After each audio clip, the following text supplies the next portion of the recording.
This is Morning Motivation for Educators on the B Podcast Network. Learn about all the shows at bpodcastnetwork.com. You'll hear from a variety of formal and informal educators who help put this podcast together. If you'd like to contribute your voice to this show, please go to morningmotivationedu.com to apply. I'm Danielle Nuhfer, an educator for over 20 years who went up against 2 bouts of serious teacher burnout before finally realizing that I needed to share what worked and what didn't with educators everywhere. This is when Teaching Well was born. At Teaching Well, I partner with schools who recognize that when teacher well-being is prioritized, true teaching and learning can happen. And there's nothing more integral to building this kind of school culture than finding ways to care for yourself in the midst of all the school day hustle and bustle.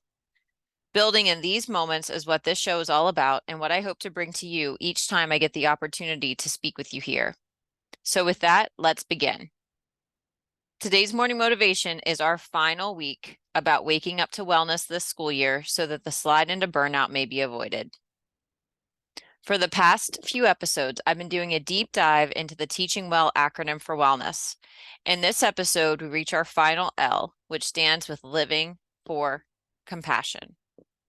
Compassion, dear educators, is not just an emotion. It's an action, a choice, and a way of living. It's the bridge between understanding ourselves and others, and it's the foundation of lasting change in any educational environment. Let's explore the 3 pivotal shifts that encapsulate living with compassion. Number 1, we shift from impatience to understanding.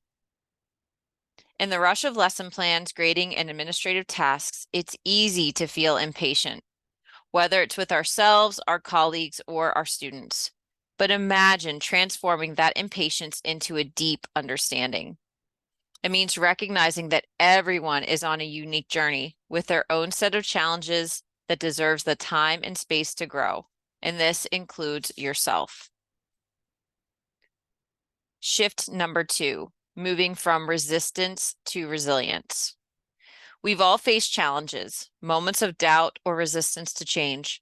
But what if, instead of pushing back, we embrace these moments and use them to build resilience?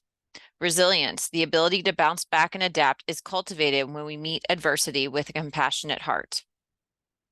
And finally, number 3, moving from rigidity to equanimity. As educators, structure can be crucial, but sometimes rigidity can become a barrier. Transitioning to equanimity means finding that balance, that inner calm where we can adapt and flow with situations, maintaining our inner peace regardless of the external circumstances. As we embark on this phase of living in compassion, it's an invitation to align with our core and our purpose. It's about realizing that each one of us plays an essential role in the collective reimagining of our education system. When we act with compassion, we not only nurture our own well-being, but also create an environment where everyone can thrive. Compassionate actions ripple outwards. They affect how we connect with our students, how we collaborate with our colleagues, and how we approach challenges. And when we're rooted in compassion, even if our situations don't align with our expectations, we can still find a little bit of peace. So for today, keep this motivation close to your heart. May you embody compassion in your interactions, your decisions, and your teaching. Let's create classrooms where understanding reigns, resilience is celebrated, and equanimity is the goal. Let's keep teaching with a heart full of compassion.